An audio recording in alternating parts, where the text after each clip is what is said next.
खरं म्हणजे आता आपण मागणी केली की आमच्याकडे रोजगाराची निर्मिती झाली पाहिजे।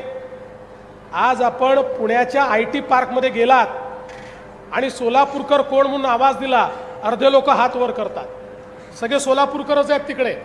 त्याच्यामुळे आता तीच व्यवस्था जर आपण इथे उभी केली तर मला असं वाटतं की मोठ्या प्रमाणात आपल्या मुलांच्या हाताला आपण काम देऊ शकू। आणि म्हणून मी आता जिल्हाधिकारी, महानगरपालिका आयुक्त, पालकमंत्री तुम्हाला सगळ्यांना सांगतो, IT पार्क करता उत्तम अशी जागा शोधून काढा। मी MIDCच्या माध्यमातून IT पार्क या ठिकाणी तयार करून देईन आणि आपण IT कंपन्यांना देखील इथे घेऊन येऊ, जेणेकरून आपल्याला मोठ्या प्रमाणात या ठिकाणी काम करता येईल। आणि दुसरं, आपण हे लक्षात ठेवा, इंडस्ट्री ही कनेक्टिव्हिटीने येते।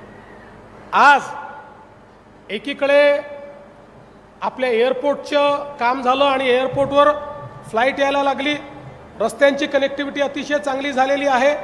या सगळ्या कनेक्टिव्हिटीमुळे आपल्याकडे, कारण एकेकाळची आपली औद्योगिक नगरी आहे, हळूहळू काही कारणाने उद्योग कमी झाले, पण आता या उद्योगात भरभराटी कशी आणायची या संदर्भातली कारवाई देखील येत्या काळामध्ये निश्चितपणे आपण करू।